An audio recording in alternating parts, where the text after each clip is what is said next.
नमस्कार दोस्तों, मेरा नाम है सौमिक और मैं स्वागत करता हूं आपका इंडियन डिफेंस वर्ल्ड चैनल में।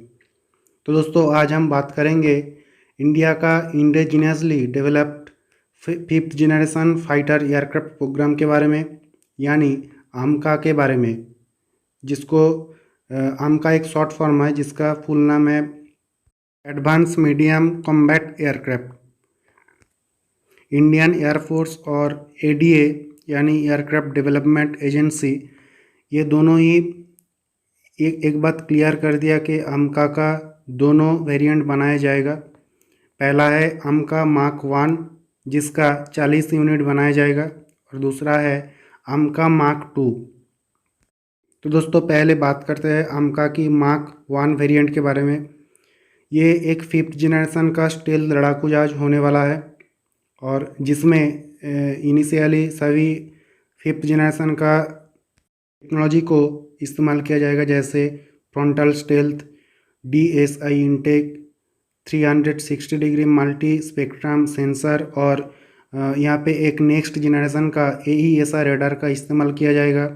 और अमका की मार्क 1 वेरिएंट में एक नेक्स्ट जनरेशन का इलेक्ट्रॉनिक वारफेयर सिस्टम का भी इस्तेमाल किया जाएगा। अब दोस्तों, बात करते हैं अमका की मार्क 2 वेरिएंट के बारे में। तो दोस्तों, अमका की मार्क 2 वेरिएंट एक 5.5 जनरेशन सुपर स्टेल्थी लड़ाकू जहाज होने वाला है, जहाँ पे इनिशियली फिफ्थ जनरेशन का सभी टेक्नोलॉजी के साथ साथ कुछ नेक्स्ट जनरेशन का टेक्नोलॉजी भी इस्तेमाल किया जाएगा, जैसे डायरेक्ट एनर्जी वेपन सिस्टम, यानी इसको आप लेजर वेपन भी कह सकते हैं, और दूसरा है डिस्ट्रीब्यूटेड अपर्चर सिस्टम यानी दास।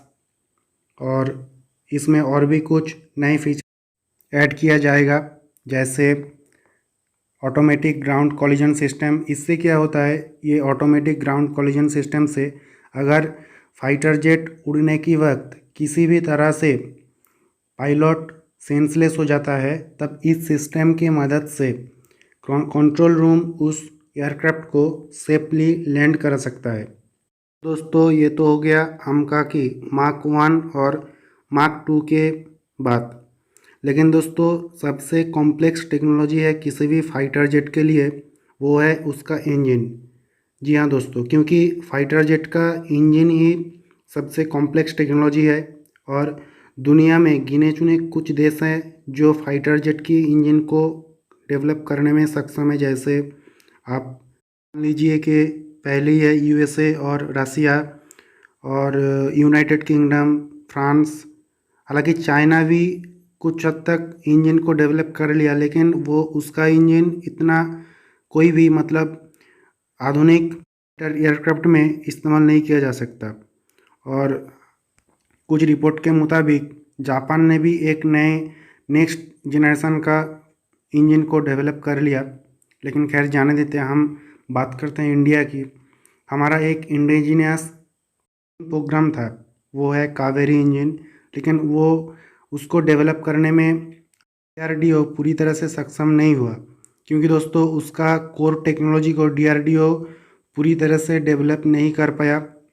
इसीलिए का की मार्क 1 वेरिएंट में जनरल इलेक्ट्रिक का यानी GE का F414IN S6 इंजन का इस्तेमाल होगा, जो इंजन 98 किलो न्यूटन थ्रस्ट को पैदा करता है आफ्टर बर्नर के साथ।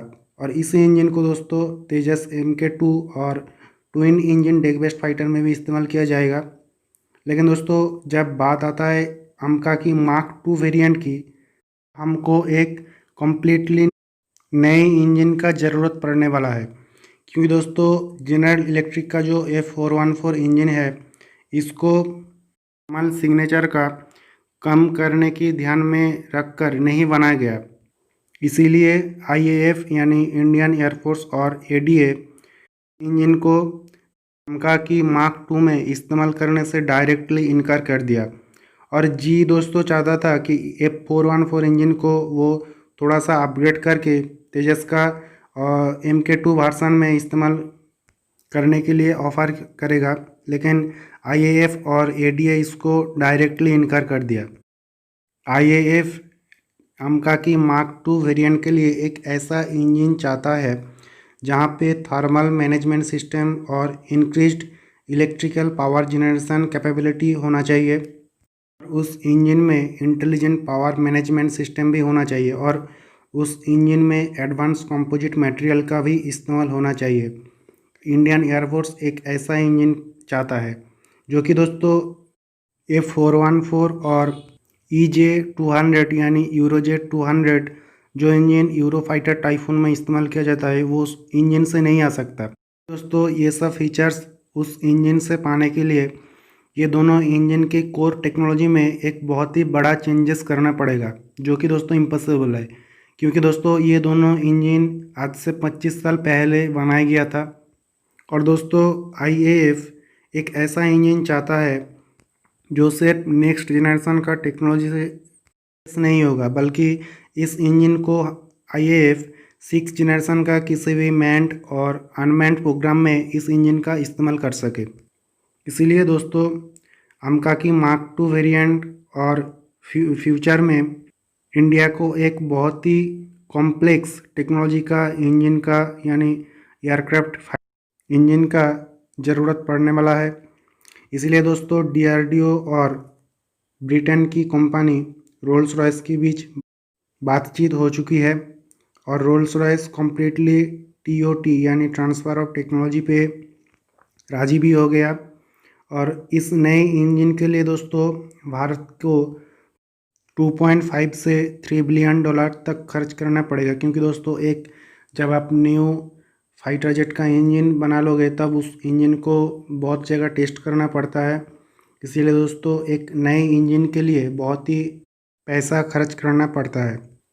अब दोस्तों देखने वाली बात यह है कि रोल्स रॉयस और DRDO की ये नई इंजन कब तक बन के तैयार होता है और कब तक अमकाकी मार्क टू वेरिएंट में इस इंजन का इस्तेमाल किया जाता है।